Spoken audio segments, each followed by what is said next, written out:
embarking on a rather strange topic tonight.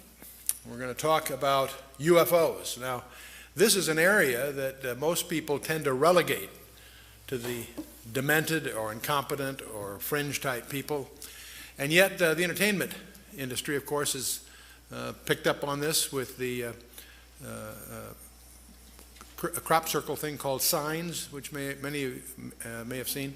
And also Steven Spielberg did a mini-series called Taken, focusing on the abductions and so forth. And while these things are interesting entertainment, they are replete, of course, with all kinds of misinformation and legends and half-truths that get mingled with facts so that it's really just entertainment. But one of the things you and I have to face is what is the real reality here? Is this just a bunch of nonsense, a composite of hoaxes and pranks by various people through the years? Or is there something really going on? One of the things we want to explore a little tonight is, are the UFOs real? And if so, where are they from? What's their agenda? Are they friendly or hostile? And most important, what does the Bible say about them? So we're going to explore that tonight as we go forth on our exploration of UFOs and the strange term, the Nephilim. What is that all about? But before we start, since we are dealing with a very, very complicated area, an area where many of us have already formed opinions, let me remind you of there's a principle. According to Edmund Spencer, he articulated this: there's a principle which is a bar against all information. It's proof against all argument. And it's something which cannot fail to keep man in everlasting ignorance. And that principle is condemnation before investigation. So one of our challenges as we go into this very complicated topic is to set aside our prejudices and presuppositions, and let's see what we can find out. Now, the same idea is not only articulated by Edmund Spencer, but it also is in our collection of Proverbs by Solomon, who reminds us that he that answereth the matter before he heareth it, it is a folly and a shame unto him. So one of our challenges tonight is sort of set aside what we think we may have heard or what our basic prejudices are, and let's see what we can find out that might be new. Now, many of us, of course, have seen photographs, many of which are hoaxes, contrived, and so forth. There are many of these in the literature. I'm sure you've seen all kinds. The problem is that not all of them are. It may surprise you to learn that there are over 3,000 authenticated photographs in the classified community that are authenticated. So what's really going on here? See, the problem we have in researching this area is there is so much that's uncorroborated. There's a lot of deliberate disinformation, and certainly a lot of data which is unreliable. And the problem is, when you strip away the hoaxes and you strip away the nonsense and you set aside the uncorroborated, there still is too much to ignore that is substantiated, that involves multiple reliable witnesses, including multiple radar sightings. And radars generally don't have hallucinations. And this idea of being plotted simultaneously on multiple radars is something that should get our attention. And now, I'll give you one example. Back on June 18th of 1997, there was a strange vehicle that appeared over Phoenix, Arizona. In fact, went over most of the state at about 30 miles an hour, which is very slow for an airborne vehicle. There were some that said they felt they could have hit it with a ball. It seemed that close as it went over. And it created quite a stir.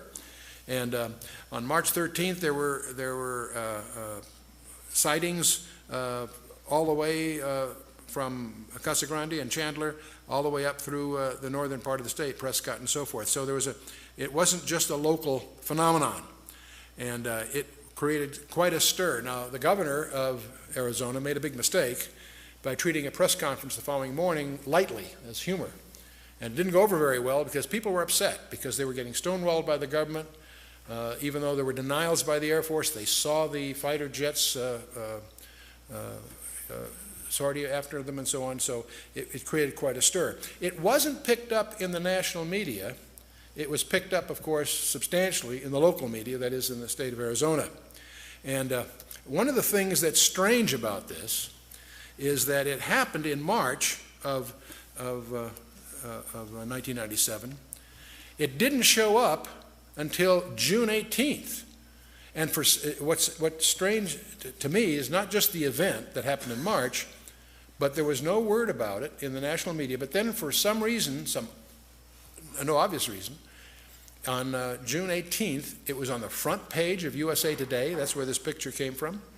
It was on NBC, CBS, CNN, all the major networks had this brief comment about what happened. What was puzzling about it didn't happen on June 18th, it happened back in March. And I haven't been able to determine what triggered the news media to make it a big event at that time.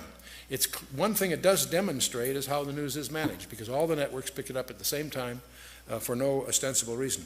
But as we talk about these kinds of things, sooner or later, we have to focus on the Roswell incident.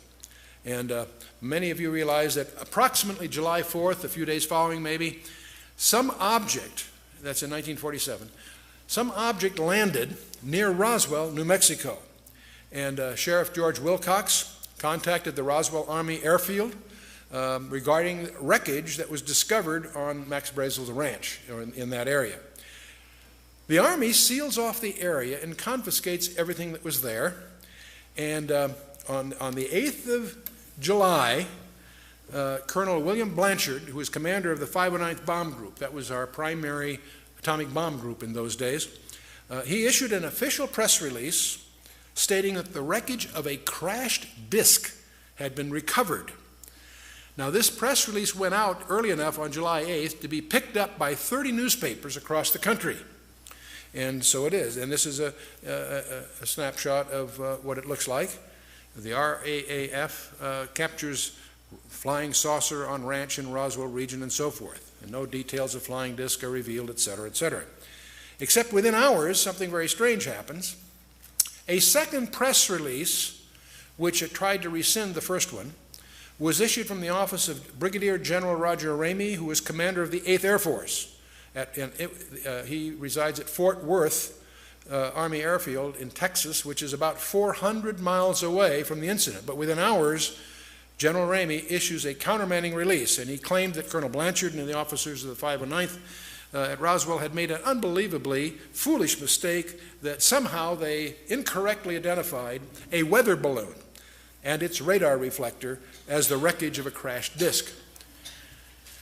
Now, frankly, everyone that heard this, that thought about it a little bit, realized that was just a very contrived cover story.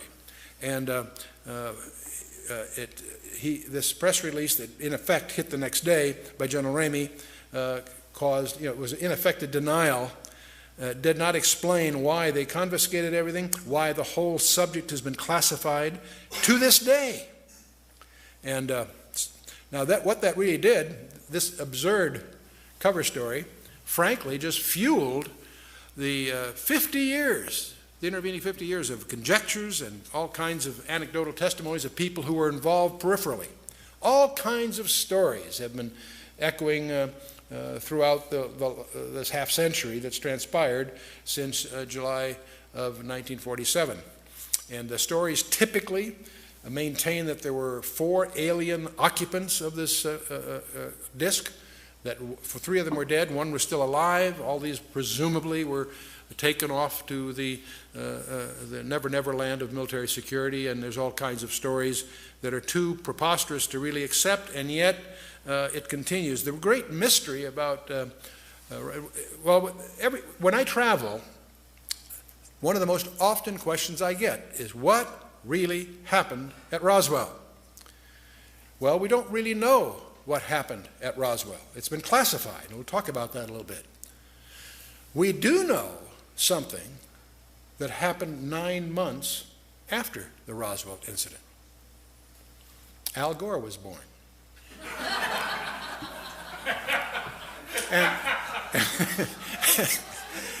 And it turns out he really was. The Roswell incident occurred nominally about July the days following July 4th in 1947. His birthday is March 31st of 1948, and that makes a cute quip, because every audiences always seem to enjoy that kind of a crack, and obviously I'm not being serious, that there's a linkage really. But in any case, there is one reason I want to dwell on this a little bit, because for 50 years people have conjectured what really happened there, and the Air Force has contrived one thin cover story after another over the years, each one sillier than the first, each one easily refuted by anyone that does a little homework. So you wonder, why is this thing still classified? Several presidents and half a dozen congressmen have tried to crack the security surrounding Roswell to no avail. What could have happened there that is still to this day regarded as an item of national security? And now, interestingly enough, just in the last few months, there appears that we now have what some people would call the smoking gun. There is some tangible evidence that's finally emerged that there was a crash of some kind, and it did have victims of some sort. You see, when General Ramey at Fort Worth issued that cover story, the press was present, and many pictures were taken. And James Bond Johnson of the Fort Worth Star-Telegram was among them. And on July 8th, he took a photograph, which a number of the photographs happened to show General Ramey clutching a sheaf of papers in his hand that apparently was a communique to Washington, D.C., and he happened to have that in his hand while he was going through this explanation and demonstrating that this really was a weather balloon. They had some props there that they showed and so forth. Well, it turns out that was in July 47. Since 1947, we've made a lot of progress in digital imaging technology. And this sheaf of paper that was photographed was analyzed with a digital photo scanner and enlarged and enhanced the words printed on the folded piece of paper. And then using a program for digital enhancement and analysis, it's now been reported on Associated Press on November 22nd of the year 2002 that David Rudiak was able to identify several key phrases on that sheaf of paper that General Ramey was clutching during that press conference. There's a phrase, the victims of the wreck, and also the phrase, in the disk they will ship. Lots of other words that were hard to, more conjectural is what they said, but the point is, here's a communication in his hand going to Washington that speaks of victims of the wreck and speaks of a disc that they're going to ship, while he's covering the story that Colonel Blanchard was all mixed up. This is just a weather balloon. So finally, the UFO researchers have something tangible to go on, because up till now it's been a spooky thing. Let's shift a little bit from 47 to July 19th through the 26th, about a week. In 1952, I happen to remember this vividly because in June 30th of 1952, I was entering the United States Naval Academy, so I was a plebe, a plebe at Annapolis when this was in the papers and much talked about at the time. It turns out a number of UFOs harassed Washington National Airport, which in those days was the only airport there. We didn't have Dulles, this is before Dulles, and also Andrews Air Force Base, so badly they had to shut down the air traffic. And this went on and off and on for a week. And it was in the papers, because every time the Air Force would alert jets to investigate what these things were, they would disappear. As soon as the jets landed, they came back.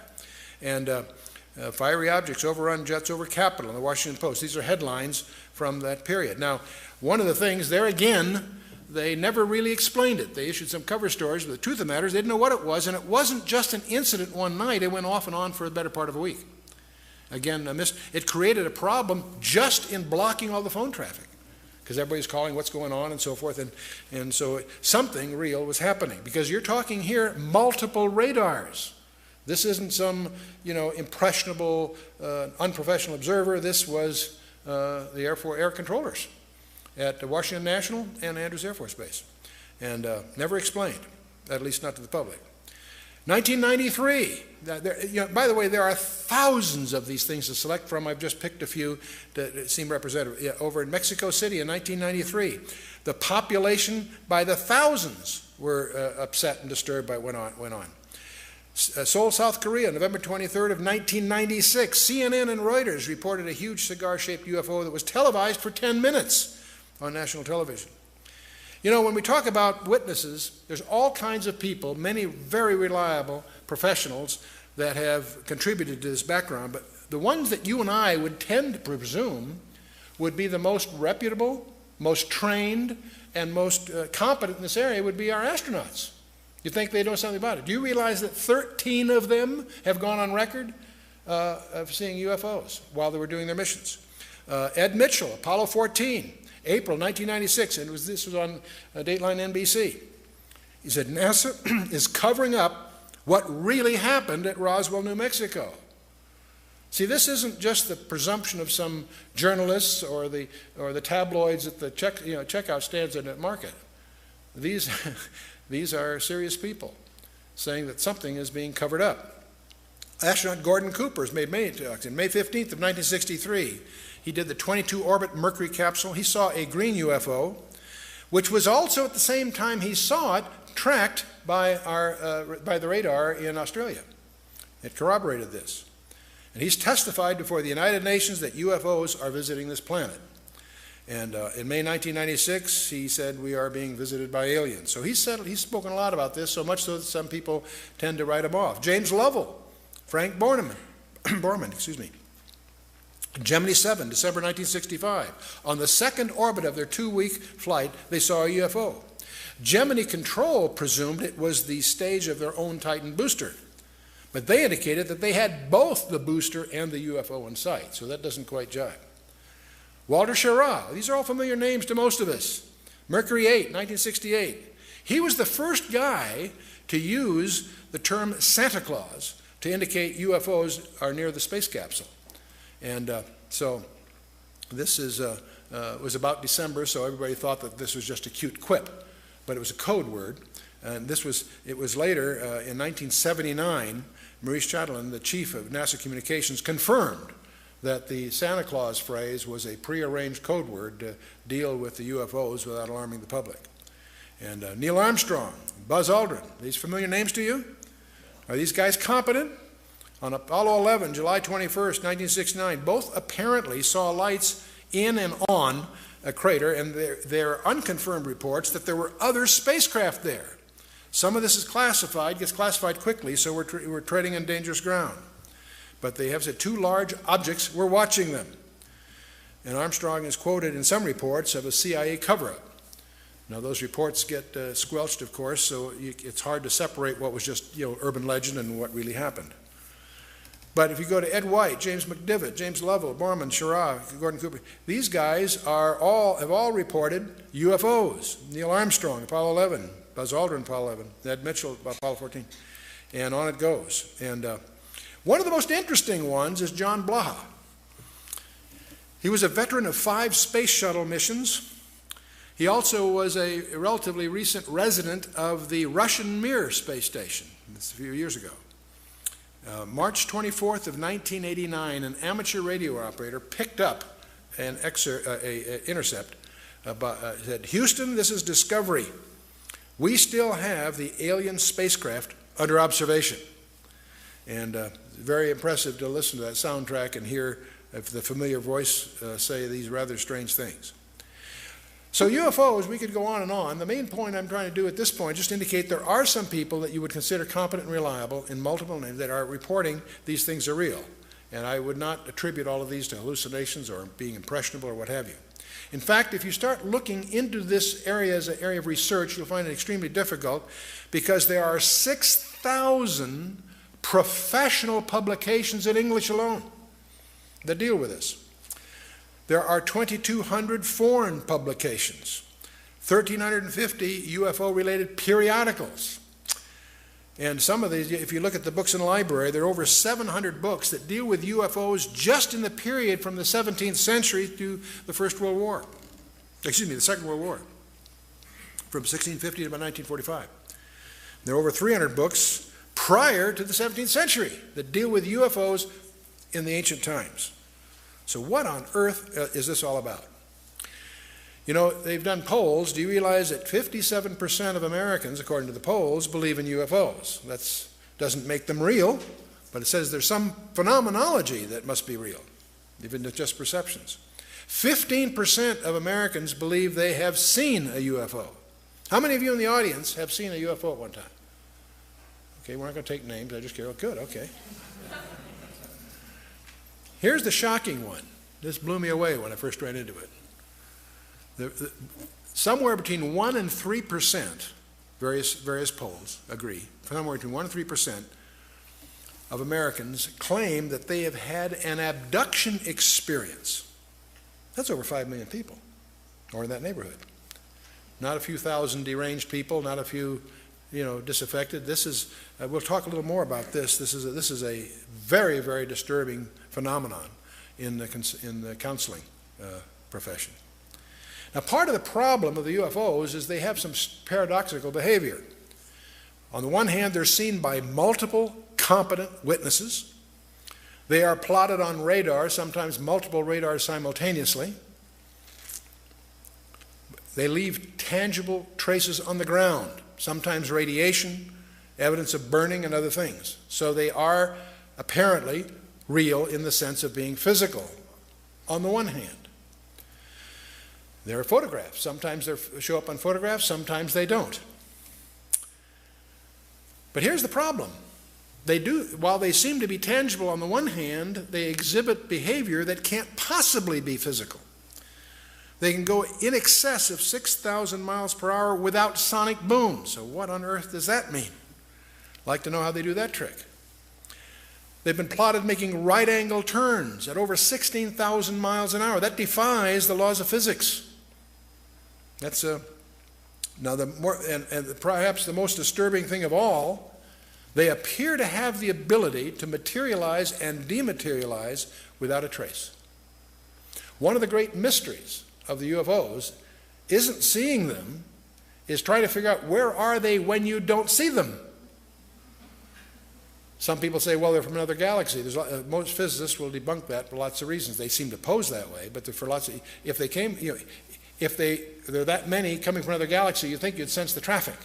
We'll come to some more reasonable explanations, and you're going to discover the two top researchers in the last century, really, is Jacques Vallée, France, and J. Allen Hynek, the American. Now, J. Allen Hynek was head of astronomy at Cornell, and he set out to debunk this nonsense about UFOs, and he became one of the most ardent, competent, balanced researchers in the trade. J. Allen Hynek, he died a few years ago. Those of you that saw the movie Close Encounters of the Third Kind, whether you realize or not, saw J. Allen Hynek because he was in the crowd. I was on a board in those days with Alan Adler from Columbia, and they had him as just a gesture appear in some of the scenes, just as an extra. And the lacune of that piece of fiction, of course, was patterned after Jacques Vallée, the Frenchman. Both of these respected researchers came to the conclusion that they're not intergalactic for lots of physics. There are a lot of physics rebuttals to that conjecture. They both argued that these things are demonic, their term. They've written many, many books. You can check them out. These are not religious people. They're not people with any kind of personal agenda. But they came to the conclusion that these things, on the one hand, and by the way, we take for granted that we strip away the nonsense and the hoaxes, set that aside. There's tens of thousands of files you have to wallow through. When you cut through all that, there's still a core group, a substantial core group of real events that need explanation. And so on the one hand, they exhibit physical properties on the one hand. On the other hand, they also violate all physical laws. And so the conclusion that both J. Allen Hynek and Jacques Vallée and others have come to is that they're hyperdimensional, that somehow they come from another dimension periodically. That causes us now to stand back a little bit and do a little tutorial on hyperspaces. And we're going to get into why we feel that the Bible is an authenticated message of extraterrestrial origin in the first place. So let's talk a little about hyperspaces. There are only two kinds of... A hyperspace, by the way, just a term for a space of more than 3 dimensions. You and I are familiar with two-dimensional space. It's called a scratch pad or a photograph or a piece of paper is a two-dimensional representation of something, typically. Three-dimensional space we're familiar with because we live in it, and we also build models in 3 dimensions. We probably have a vague feeling of a 4th dimension called time. We don't get too comfortable with that unless you've done some special study, but we sort of acknowledge that reluctantly. Hyperspaces, frankly, is just the term used to study spaces of more than 3 dimensions. And we discover there's only 2 kinds of people that can really relate to hyperspaces. And that's mathematicians with special training and small children. Okay? Because they haven't, their prejudice has been blindfolded, so to speak. Now, the one book that is second to the Bible in its publication, all of us know the Bible is the most popular book in the history of man, but the second to that would be Euclid. And that's where most of us have been taught in school. And most of us, when we went to school, had trigonometry or plane geometry, same subject in a sense. We all know that a triangle, if you add up the angles of a triangle, adds up to how much? Anyone? 180 degrees, you betcha. So if I have a 30, 60, 90, it adds up 180. If I have a 45, 45, 90, in fact, any triangle, if I add up the angles, it would add up to 180. Suppose, though, that my partner and I went out to a large field here, and we very carefully laid out with the transit a very large triangle, and when we got back with our figures, we added up the 3 angles, and it added up to more than 180 degrees. What would you conclude? That we'd messed up, huh? No, what have we encountered? Anyone? The curvature of the earth, exactly. See, if you take a course in navigation, one of the things that you'll have to get some background in is spherical trigonometry, where you can have a triangle with 90 degrees in each corner.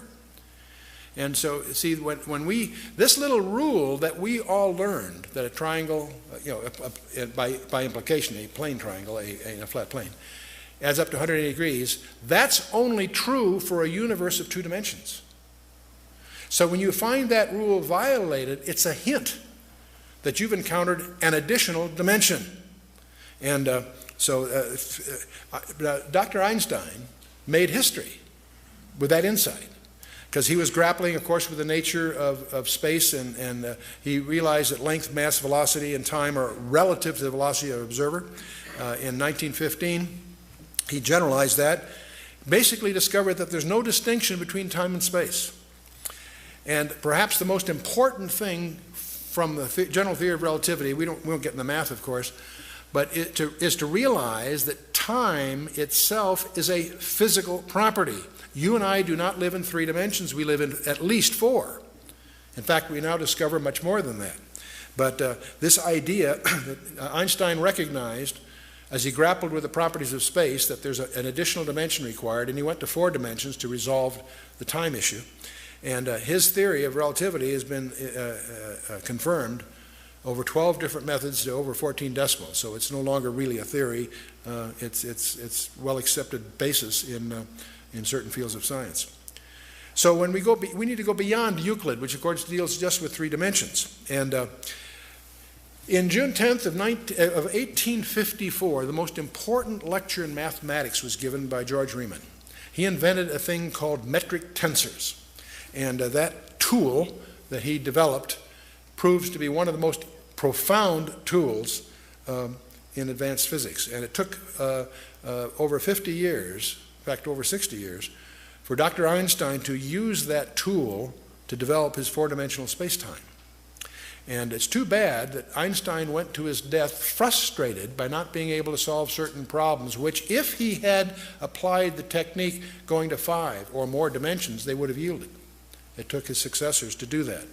Because in 1953, Kaluza and Klein both developed more than 4-dimensional models which integrated light and supergravity in a model. In 1963, 10 years later, Yang and Mills both developed what they call Yang-Mills fields, which reconcile electromagnetic and nuclear forces. That physicists are pursuing some way to integrate all that we know about the physical universe into a common model. And so as early as 1984, and it's still a current conjecture because there's still problems with it, but scientists now generally believe that you and I live not in 3 or 4 or 5, but in 10 dimensions. And If you read in this area, you'll encounter superstrings and such, and we have briefing packs on this for those that want to get into it more. The point being, we need to understand that the three dimensions you and I are familiar with are not all there is. There's more. Let's imagine you and I can't move up. It'd be futile for me to try to communicate 4, 5, 6 dimensions to us to get together without having more mathematical tools. But what we can do is we can go the other way, and it may stretch our horizons here a little bit. You and I are three-dimensional beings. Let's imagine a two-dimensional world. That would be like a large tabletop or a large flat plane. Now, let's imagine that two-dimensional world populated by two-dimensional people. You and I could come along and poke our finger through the plane of their existence. And what would they see? They would see a circle. They'd only see that which they could relate to in their universe. But if we as a three-dimensional being are putting our finger through that two-dimensional universe to the two-dimensional people in the two-dimensional universe, they would simply see a circle. Well, in fact, let's imagine that a ball fell through that two-dimensional universe. To the two-dimensional observer in that two-dimensional universe, he'd see from nothing to a point. It'd grow to a large circle, and then it would shrink back to a point and disappear. He wouldn't be able to relate to what happened because he doesn't have the insight of that third dimension. You with me so far? Now, if you had some other kind of a shape, say a tumbling cube, it also would go through and it would take odd shapes as it passed through and then disappear. So one of the problems we have, suppose you and I are going to try to communicate a three-dimensional object to that two-dimensional world. How would we go about it? Well, there's a couple of ways. One would be to do what an architect would call projection. For example, if we had a cube, we could, in effect, shine a light that would give you a profile of that in 2 dimensions. And you discover very quickly that that works, but it's not too useful in letting the two-dimensional person understand a three-dimensional cube. So there's another way you could do it. You could take a three-dimensional cube and you could unravel it. You could take it and just unfold it and lay it out, and that would be a way to communicate to this two-dimensional person what this three-dimensional cube is like. But you'd quickly discover as you tried to do that, his understanding is likely to be incomplete. You say, Chuck, what's all this got to do with anything? Well, let's talk about a 4-dimensional cube. That's called in mathematics a Hinton cube, and there are such things. The only place I know of it, it's called a tesseract. That's an unraveled Hinton cube. This is a 4-dimensional cube unraveled into 3 dimensions. You say, gee, what good is that? There's only one place I know of where this has actually been used constructively. And amazingly enough, it was by Salvador Dali. I never realized what a sophisticated mathematician he was, but in his Corpus Christi painting, he actually has Christ on a 4-dimensional cube as a cross, implying his mastery over time as well as space. And I imagine there's probably not one observer in 100 that really understands the sophistication that Salvador Dali was demonstrating by this piece of abstract art. But that's a Hinton cube or a tesseract, and that's but anyway, let's get back to hyperspaces then. The main point I want to get across, you and I live in 3 spatial dimensions, and that time is a physical property. That's very important to us in our ministry because we know that the Bible is an integrated message, 66 books penned by 40 guys over thousands of years, and yet it's integrated, and not just thematically. The very design of the text itself evidences integration. But what's mysterious about that integration also implies that the origin of that message is from outside the dimensionality of time because of the nature of its structure, its use of writing history before it happens, and so forth. So that's very important. Now, in particle physics, they talk about 10-dimensional strings as the nature of our universe. What fascinates me about that is that that's exactly what 2 Hebrew scholars back in the 13th century, 12th century, predicted just from their study of Genesis 1, is that we live in 10 dimensions, 4 dimensions are knowable, and 6 are not knowable, to use their jargon. But in any case, the suggestion, it's the only one that we've encountered that really can reconcile what we think we know, is that the UFOs apparently are hyperdimensional. They apparently can enter our dimensional under certain conditions for certain periods of time. And so let's see. Now there's another aspect I'd like to touch upon about the whole UFO area. And getting back to the Roswell thing, why on earth is Roswell still classified? Why can't the American public or the world public be informed about what's really going on? It's all tightly classified. Well, back in 1984, an event occurred that deserves some comment. In 1984, several documents emerged within the UFO community. One was a briefing addressed to President-elect Dwight D. Eisenhower by Rear Admiral Roscoe Hillenkotter, and it was dated 18 November 1952. And there was also a special classified executive order signed by Harry S. Truman to the Secretary of Defense. In those days was James Forrestal. It was dated 24 September 1947. And his letter apparently authorized him to establish a board of suitably qualified persons to be answerable directly and only to the President. And the code name for this august group of appointees was Majestic 12. That was the code name. And these documents, all kinds of documents show up, CIA documents and other things, including this memo that signed by Harry Truman establishing this august group. Now, who were this group called Majestic 12? Well, one, of course, was Secretary of Defense James Forrestal, Rear Admiral Roscoe Hillenkotter, who was prominent in those days, Dr. Vannevar Bush, who was probably the most famous scientist of the period, General Nathan Twining, head of the Air Force, General Hoyt Vandenberg, General Robert Montague, and a number of civilians that you may not have heard of, Dr. Detlev Bronk, Dr. Jerome Hunsaker, Mr. Sidney Sowers, Mr. Gordon Gray, and Dr. Lloyd Berkner, and one guy we will talk about a little bit is Dr. Donald Menzel. And these were, when Forrestal died, by the way, in 1949, General Walker Smith replaced him. But these 12 people apparently were known in the classified community, it would seem, as Majestic 12.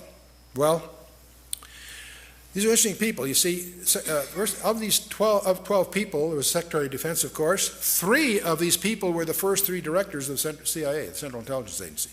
Actually, the Director of Central Intelligence, that was the successor to the Office of Strategic Services, the OSS, which later became the CIA. 5 of these people were top scientists in aviation, research and development, and astronomy. All of these people held the highest security clearances anyway. Let's talk a little bit about Admiral Hillenkotter. He was not, it turns out, he was not simply a Navy man. And by the way, I want to mention something. A lot of people have heard about Majestic 12. And a lot of people also understand that it's been all debunked. But we're indebted to a very, very patient, thorough, diligent researcher by the name of Stanton Friedman, who published a book on this. And what he did, he developed dossiers, spent 20 years developing dossiers on each of the 12 to try to understand as much as he could about their personal lives. Rear Admiral Hillenkotter was not simply a Navy man. He was the first director of the CIA, which was also established, interestingly enough, in September of 1947, just months after the Roswell incident. He retired from the U.S. Navy in 1957 and soon was appointed on the board of governors of NICAP, which was considered the most influential UFO organization in the 50s and 60s. Dr. Vannevar Bush, this is a name you probably heard. He's a world-renowned research scientist. He was the head of MIT between the 2 world wars and head of the Office of Scientific Research and Development. He led the development of the atomic bomb, the proximity fuse, radar, and 100 other high-tech systems with military applications. See, that's why he's so well known. He was also well known for establishing a policy of compartmentalization of classified work. It was previously the style in research labs to give people a lot of freedom of movement. And he was the one that saw the need for compartmentalizing, letting scientists have only the information they need to know so that they could control the transit of information within the organization. So this whole idea of, we're going to talk about compartmentalization here shortly. Well, this whole MJ-12 there are two kinds of people, those that have never heard of MJ-12 and those that know that it was just a hoax. You see, somebody noticed that apparently that the typewriter that was used to type the Truman Executive Order of 1947 was deemed a Smith Corona model that had not been manufactured until 1963. So you start to smell a hoax, if that's true. The signature on the the signature on the memorandum had apparently been photocopied from an unrelated letter that Truman wrote to Vannevar Bush back, written in 1st of October of 1947. So you get the impression this thing was just a hoax. There are other anomalies that were noted and published in various media, so it quickly, within the UFO community, in just a few years, it was recognized by everyone that these documents were just fakes. And so most people either never heard of MJ-12 or they, quote, know, close quote, that it was just a very elaborate hoax. Until Friedman comes along. Stanton Friedman, he was a nuclear physicist. He spent over a decade painstakingly probing 15 libraries and archives, and he now has cast significant doubts about the doubters. He has refuted most of the documentation quibbles that were raised by the skeptics, but more importantly, he compiled detailed dossiers on each of the 12, and he's made some intriguing discoveries. See, by collecting the details on each one, some very interesting corroborations have emerged, and these are all published in his book, Top Secret Magic, in 1996. Let's take General Nathan Twining as an example. He had been scheduled to fly to Seattle on July 16th of 1947 to review the new B-50 bomber that was being built by Boeing at that time, and also to do some fishing with some old friends. So that was all scheduled for some time. Suddenly, General Twining canceled his Seattle trip and headed for New Mexico on July 7th. This is billed as just a routine inspection, but that doesn't jibe with the apparent urgency to upset all these other long-laid plans for no apparent specific reason. It's also interesting that on July 9th, President Truman met with New Mexico Senator Chavez with no reason given. So you get the feeling behind these calendar entries there's something going on. Another interesting guy is Donald Menzel. He apparently, Friedman discovers, led a double life. As a UFO debunker and a distinguished astronomer in public, he was a well-known astronomer. He also ran around poking holes at these UFO conjectures that were going on in those days. But it turns out he was also a linguist, a cryptographer, and a consultant to the National Security Agency and the Defense Intelligence Agency for more than 30 years, and this was not known in the public. This is something Stanton found out by doing his homework. He held a top-secret ultra-clearance, and none of this was known to the general public. So it's interesting, whoever contrived this hoax had a lot of inside information somehow. Now what's also provocative is Dr. Menzel, he gave some technical explanations disputing some UFO incidents that often were not scientifically defendable, especially for a guy like him who is a competent technologist. So it's strongly suggestive that he had a private agenda of disinformation as part of his job. So at this point, it may be useful to highlight, again, this is a little tutorial, which I'm going to call the anatomy of secrecy. How do you make something secret within the government or military community?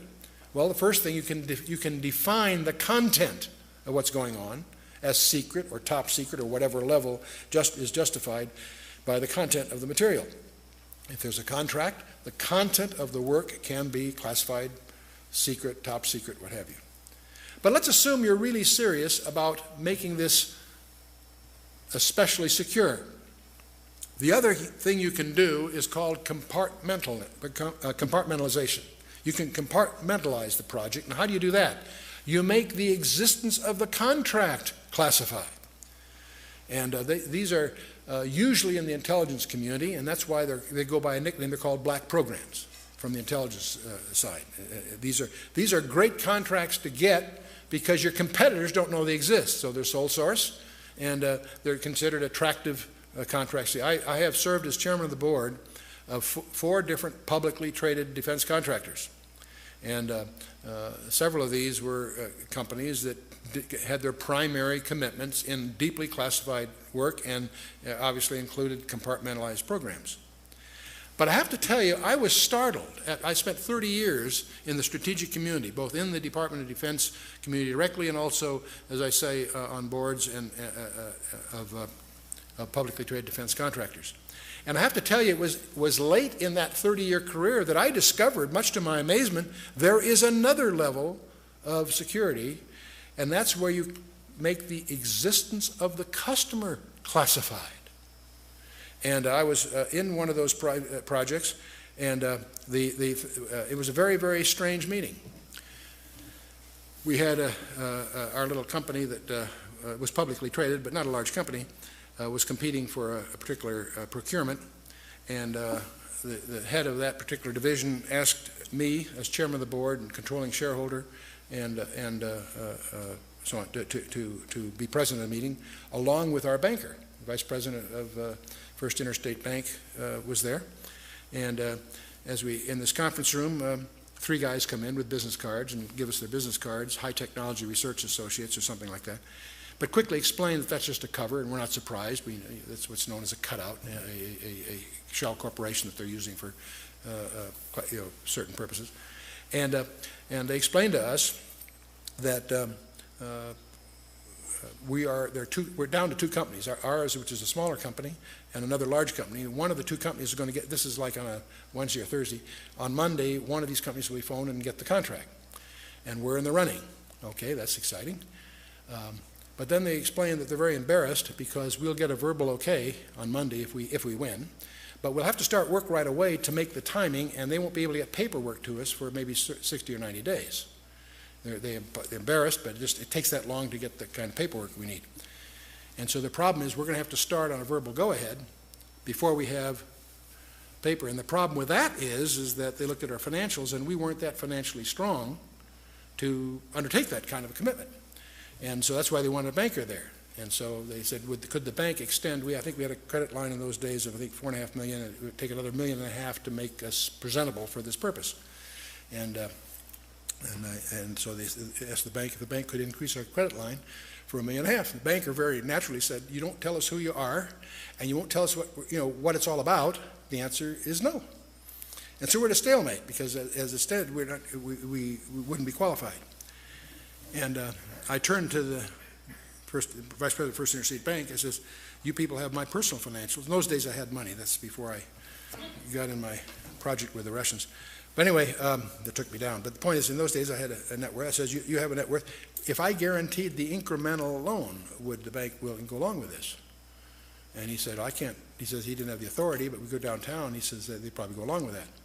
So I turned to the customer. I says, "If I can pull that off in the next 24 hours, would that suffice?" And they said, "Sure." So that's exactly what we did. I went downtown the next morning to First Interstate Bank. We signed some papers, and I guaranteed an incremental $1.5 million on the existing $4.5 million loan on that Thursday or Friday, whatever it was. And that Monday, we did get a phone call, and we won this contract. And that was it turned out to be the electronics for the B-2. And it was 18 months later that whole project got transferred to Northrop. But prior to that, it was in an organization whose existence is classified. And so it startled me to discover that there's a whole procedure. There are cost recovery procedures, there are courts, there's all the necessary infrastructure to make this all work is in place, and it's all highly classified to protect even the existence of the customer. That's the third level, if you will. You follow me? Well, one of the things that I want to, when you start talking about this with that kind of a structure, how do you also really protect something that you're trying to keep secret? And one of the things you can do is have an active disinformation strategy.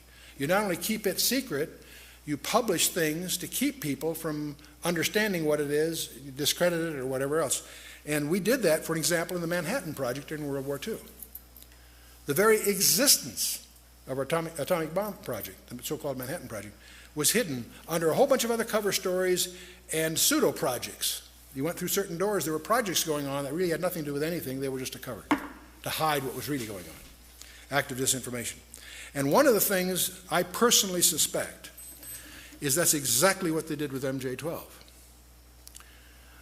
It's very possible that they surface documents that have flaws in them, knowing that after a few months, few years, whatever, the diligence of researchers will discover that that couldn't have been that typewriter, that really isn't Truman's signature, whatever. So everybody knows that MJ-12 is just a big hoax. What a perfect cover. Ask anybody that's in this community about MJ-12, and they'll shrug it off right away. Oh, that's that hoax that surfaced in the 80s. Really? What a perfect cover. And obviously, if I think it's real, I think it's continued. It obviously has gone under new names and so forth. But I suddenly began to realize that the debunking of MJ-12 may be very well, there's a number of reasons I don't want to get into that caused me to suspect that that all was contrived. There have been some others like that, incidentally. So there's a continuing mystery. Why is somebody going to all this trouble to hide, for example, the Roswell stuff from after 56 years, whatever it is, 57 years? 2 presidents, 4 congressmen failed to penetrate the security surrounding the UFO-related issues. That's strange. By the way, a Canadian embassy inquiry was rebuffed in Washington, D.C. with the disclosure that the topic of UFOs enjoys a classification higher than our most secret warheads, the W-88s. They made an inquiry and they got turned down, but they made a mistake when they turned it down because they disclosed the fact that what they were after, which is some UFO information, was classified more highly than our weapon systems. Why? And now, by the way, just as we have Roswell in the United States, in England they have the famous Rendlesham Forest incident. And this is kind of interesting. On December 26th and 27th, the day after and then the next day of Christmas, in 1980, there's a forest that's right next to a U.S. air base and a Royal Air Base at Woodbridge in Suffolk, England. And in that forest, twice, 2 evenings in a row, a UFO landed. And it was seen 2 nights into succession. It was tracked on radar by many of the military sites around there. Many people were involved. They rolled out what they call light-alls. That's like a car-drawn trailer that has bright lights for various outdoor projects. They had that all set up when they landed. It was apparently scheduled somehow. And this was reported by Deputy Base Commander Lieutenant Colonel Charles Halt in a memo that was classified on both sides of the Atlantic. But a copy did get leaked out. And so just as we have our Roswell mystery, in England they talk a lot about Rendlesham Forest. What really happened there? There are lots of people involved, military, enlisted and others. So out of that have come all kinds of stories. Many of them are too afraid to even talk about it, others that share incidents, and they're very, just as there are bizarre tales about Roswell, there's even more bizarre tales about Rendlesham Forest. Well, the good news is the UK government has announced last few months that the Rendlesham file is going to be released. They're moving towards a Freedom of Information Act kind of posture, and apparently the Rendlesham Forest files, which have only been seen by about 20 people, up until the release, and